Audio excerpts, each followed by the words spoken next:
Background music शुरू होता है। एक डरावना जमींदार बाड़ी जहां मछली घास चल रही है, सांप उड़ रहे हैं, अजीब अजीब आवाज आती है। क्वैक क्वैक कुरुक कुरुक खच खच खच खच खच खच खच खच खच खच खच खच खच खच खच कुरुक। और दूर से तूफानी हवा और एक साया, लंबा साया चला आ रहा है। टक टक। ऐसा लगता है जैसे जलती चिता पर से एक मुर्दा चला आ रहा है। फिर बिजली चमकी और बारिश की यह मोटी मोटी बूंदें पुक पुक पेटी पर गिरने लगी और वो साया मेढक बन गया।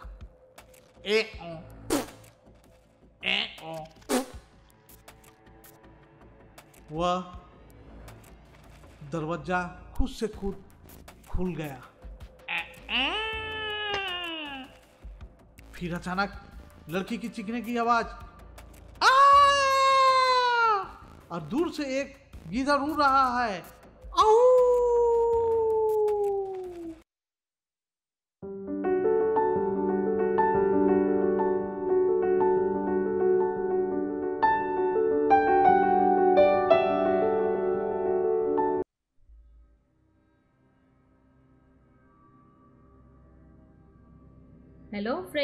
হ্যালো ফ্রেন্ডস, আর্টফুলার্স দাঁড়িয়ে আছে সাকরাইলের জমিদার বাড়ির সিংহদুয়ারে। জমিদার বাড়ির মানে তার বিশাল বড় সিংহদুয়ার। অনেকদিন ধরেই খুব ইচ্ছে সাকরাইলের জমিদার বাড়ি দেখতে, কারণ আপনারা ইতিমধ্যেই নিশ্চয়ই জেনে গেছেন যে আর্টফুলার্স দেখায় বাংলার হারিয়ে যাওয়া ইতিহাস আর ঐতিহ্য। তাই সাকরাইলের জমিদার বাড়ি নিয়ে একটু খুঁজতে বেরোলাম। তবে গুগল দাদা কিন্তু খুব একটা হেল্প করতে পারল না। হ্যাঁ, এখানেই গুগল দাদা পুরোপুরি ফেলিয়ার। তো যখন গুগল দাদার সঙ্গে নেই, তাই খুব সকাল সকাল আমরা বেরিয়ে পড়লাম সাকরাইল জমিদার বাড়ি দেখার জন্য। কিন্তু হায় পোড়া কপাল, কি দেখলাম দেখুন, আর কি দেখাবো আপনাদের। প্রায় 90% বাড়িটি ভেঙে গেছে, আর গুগল দাদা আমাদের লোকেশন দিয়ে নিয়ে আসলো এই পুকুরের সামনে। দেখাচ্ছে এটাই জমিদার বাড়ি। কি আর করা যাবে বলুন। তাই গাড়িটি রেখে চলে আসলাম মাঠের সামনে। আর এই মাঠটি হলো জমিদারদের মাঠ। এখানে ছোট ছোট কয়েকটি বাচ্চা খেলা করছিল। তো ওদের জিজ্ঞেস করলাম যে জমিদার বাড়িতে কি কেউ থাকে, তোমরা আমাদের নিয়ে চলো না ভেতরে। তবে শুনেছিলাম নাকি মেয়ের তরফে কেউ এই বাড়িতে থাকে। তো ওরা ছোট ছোট বাচ্চারা বলল, আমরা কিন্তু দূর থেকে দেখিয়ে দিয়ে চলে যাব, সামনে যাব না। আমরা রাজি হলাম, ঠিক আছে। একটু কাছে গিয়ে আমরা সামনে যে দেখতে পাচ্ছেন না যে ভাঙা জায়গাটা রয়েছে, ওখান থেকে এক বয়স্ক ভদ্রমহিলা উকি মেরে বলল যে আমি আসছি। আর কি অদ্ভুত, উপর থেকে উনি বললেন আমি আসছি। ওয়ার্ড শুনেই উনি নেমে গেলেন, আমাদের ঠিক দাঁড়িয়ে গেলেন আমাদের সামনে। আর ওখানে কোনো একটা যে সিঁড়ি দেখলাম তার 4-5টা স্টেপ নেই। পুরো না গা কাটা দিচ্ছিল সেই সময়। আমরা সত্যি কোন জায়গায় এসে গেছি।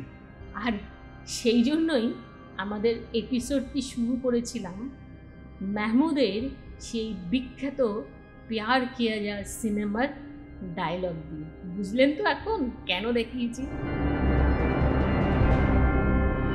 তো গল্পটা এবার বলি। তো ভদ্রমহিলাকে জিজ্ঞেস করলাম যে আপনার পরিচয়টা একটু দেবেন। বলবো না। ওনাকে যখন জিজ্ঞেস করলাম যে আপনি তো এই বাড়িতে থাকেন, বাড়িটি কবে তৈরি হয়েছিল, উনি বললেন কেন জানাবো। ওনাকে আবার এটাও জিজ্ঞেস করলাম যে আপনি এই বাড়িটা তো পুরোই ভাঙাচোরা, আপনি কোথায় থাকেন? তারপরে আমরা দেখি উনি নেই। সত্যি এইবার আমাদের কি ভয় লেগেছিল না, কি বলি। আমরা এক অপরের হাত জোর করে ধরে ওখান থেকে 1 2 3 আমরা বাইরে বেরিয়ে আসলাম। আর এই যে গেটটি দেখতে পাচ্ছেন, ঢোকার সময় ছোট ছোট বেরিয়ে এসছি, যখন দৌড়চ্ছি বেরিয়ে আসলাম বাইরে, বাচ্চাগুলো বলছে জানো ওখানে একজন মারা গেছিল, তোমরা ওখানে দেখতে গেছো? আর দম নেই, পালিয়ে আসলাম।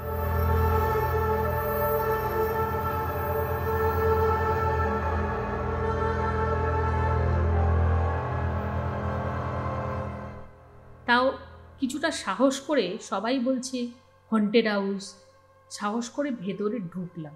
এই গলি দিয়ে ভেতরে ঢুকলাম, ঢুকে দেখি পুরোটাই ভাঙা আর প্রচণ্ড জঙ্গল। এখানে অনেক বড় বড় সাপেরও দেখতে পেলাম, বিষাক্ত সাপ।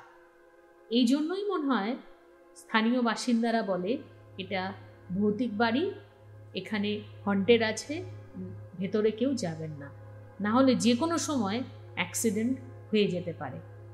তাই আমরা সাকরাইল রাজবাড়ি দেখানোর খুব ইচ্ছে ছিল, ভেতরটা ঢুকে দেখানো যাবে না, কিছুই নেই, বাইরে যেটুক রয়েছে এটুকুই হয়। তবে শুনেছি নাকি এই বাড়িতে খুব বড় দুর্গাপুজো হতো। এখানকার মহিষ বলি সারা গ্রামের লোক এসে দেখত, ছিল বড় নাচঘর, কিছুই আজ আর নেই।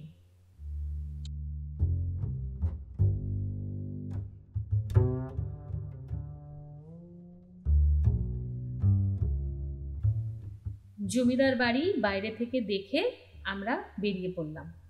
স্থানীয় লোকেদের কাছ থেকে যেটুকু খবর পেলাম যে এই জমিদার বাড়িটি তৈরি করেছিলেন সজল ঘোষ জমিদার বাবু। ব্রিটিশ আমলে ওনার দায়িত্ব ছিল ট্যাক্স কালেকশন করা। উনি ভালোভাবে এই কাজটি করেছিলেন বলে এত বড় জমিদার বাড়ি উনি তৈরি করতে পেরেছিলেন। তারপরে তার বংশধর জয়দেব ঘোষ খুব অল্প বয়সে মারা যান। ওনার ভাইয়ের মেয়েরা নাকি এই বাড়িতে বসবাস করেন, তবে ওনারা এই ব্যাপারে বলতে নারাজ এবং কোনো রকম কোনো ইনফরমেশন দিতেও ওনারা রাজি নয়। এটি হলো জমিদার বাড়ির জোড়া শিব, আর এর পুরো দেখাশোনা ওখানকার যে লোকাল মানুষরা আছে তারাই করেন। তাই আজ এই জোড়া শিব বেঁচে আছে। আর জোড়া শিবের ঠিক মাঝখানে হচ্ছে বিশাল একটি পুকুর। এখানে ওই ঠাকুর বিসর্জন আর শিবরাত্রি নীলের যখন পুজো হয় তখন এখানে স্থানীয় লোকেরা মেলা করে আর পুজো আচ্ছা ওনারাই দেখাশোনা করেন। জমিদার বাড়িতে যারা আছে তারা কিন্তু এই ব্যাপারে ইন্টারেস্টেড নয়।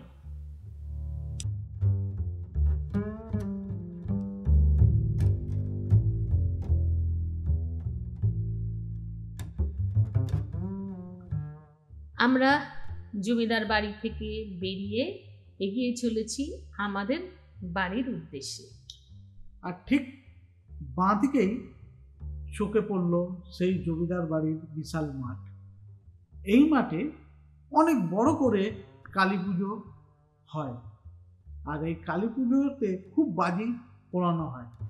তাতে এই জমিদার বাড়ির কিছু অংশ আস্তে আস্তে খসে পড়ে। কি অবস্থা দেখুন, দুঃখ রয়ে গেল বন্ধুরা যে সাকরাইল জমিদার বাড়ির সম্বন্ধে আপনাদের খুব একটা কিছু দেখাতে পারলাম না আর জানাতেও পারলাম না। হ্যাঁ, কারণ এনাদের বাড়িতে যারা থাকেন তারা কোঅপারেট করলেন না। তাদের অন্তত উচিত ছিল যে এসে জানাতে, তাতে কিছু মানুষ তো অন্তত জানতো এই পরিবার সম্বন্ধে। এটাই আমাদের দুঃখ রয়ে গেল। কি করা যায়, আমরা এগিয়ে চলেছি আমাদের আগামী গন্তব্যের দিকে। আজকের মতো এইটুকুই। যারা চ্যানেলটিকে এখনও সাবস্ক্রাইব করেননি প্লিজ তারা সাবস্ক্রাইব করে নিন। আর এই ইনফরমেশনটুকুই যদি ভালো লাগে অবশ্যই একটি লাইক দেবেন আর কমেন্টস করতে কিন্তু ভুলবেন না। ধন্যবাদ।